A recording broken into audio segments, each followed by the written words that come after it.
Namaskaram. My name's Louise, and Yes. the process of working on oneself and developing oneself, it takes not weeks but months and years. And when you do start to find that contentment and self-realization, one then has to return to a physical place in which they were prior to that self-realization and finding that security. My question is, how does one hold on to those new feelings and not resort back to who they were once prior to that?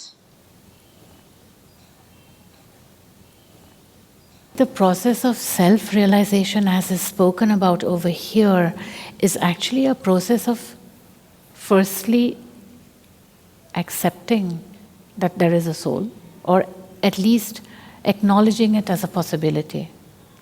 Then realizing that you have to discern between actions that are propelled by the ego and actions that are impulsed by the soul, which is a yes or a no. You can find out this is the thing to do, yes or no, by consulting with the soul, not thinking what you think you know. So the more you grow into that surrender, it is not an attainment. It's not like, aha, now I'm enlightened, or aha, now I'm separated from everything. I am not any of this. It's a growing and deepening process, and sometimes the ego pushes you into action, then you, in that sense, fall back. Then you pick yourself up and you say, no, I'm experiencing a lot of suffering, so this must be an action of the ego.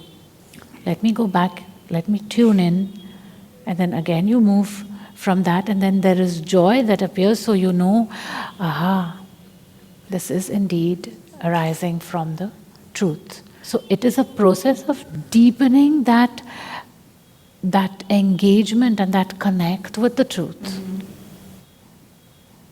Sometimes you fall out of it, then you go back into it, then you fall out of it. So there's no heavy fall down like happens if you start to detach from everything and say, I'm not this suffering, I'm not this, I'm not that. And then at one point, you're in such an exalted state, you're like on the moon, with a moon suit.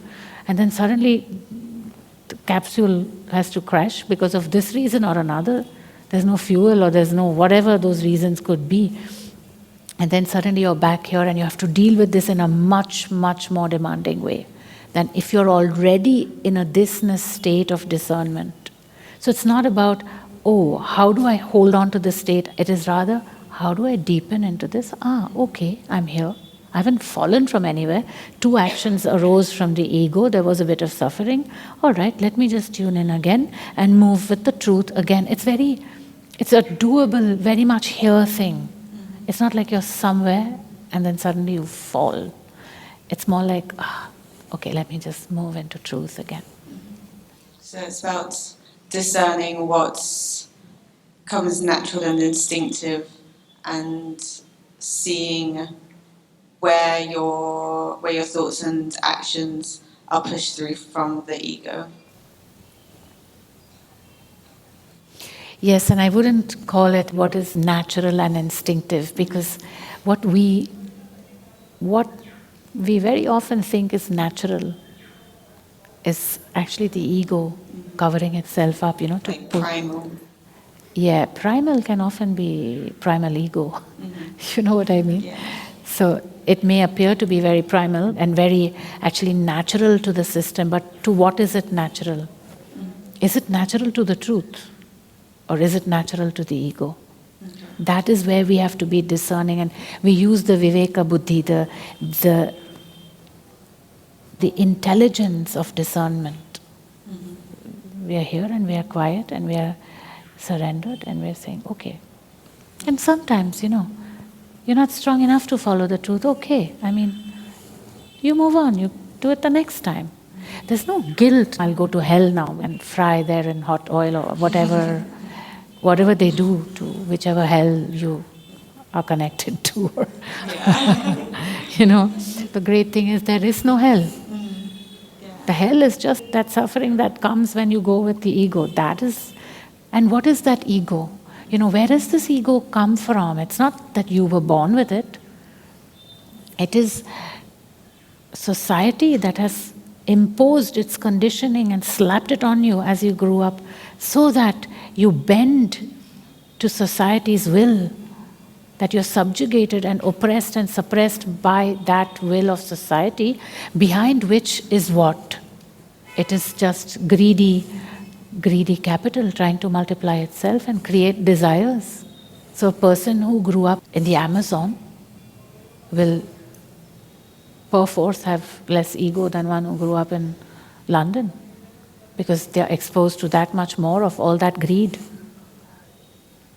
Yeah, I think that's one of the challenging things, is returning to the physical environment where the ego is put at the forefront, and really trying to break it down and separate it and focus on within the internal and not allow the external to be the driving force. It's not actually even about internal and external, because the ego is also internal, it's in your thinking. So, you're young, I mean, you can live a life of much more joy if you just take a moment in a day just to feel your soul, the master of your being. This is what was your guiding force when you were a little child, And it has been rudely just slapped over and literally obscured from your experience by exactly that society which claims to support you and give you that entire space to grow in. It's not true. As you tune into the soul, you support society truly that way. Because a person who lives from that truth will never ever harm society. It's not possible. And yet you will not allow yourself to be harmed by that collective ego that has actually imposed fear on you, controls you through fear, controls you through aspirations which are not at all something needed by this system, And I'm not saying we can defeat it all, and that's not the idea. The idea is just moment to moment, without too much ambition, just to try to feel the soul and move into surrender and remember the master. Remember that, the Antar Guru, the one that is your guiding entity. Bend down to that as much as possible.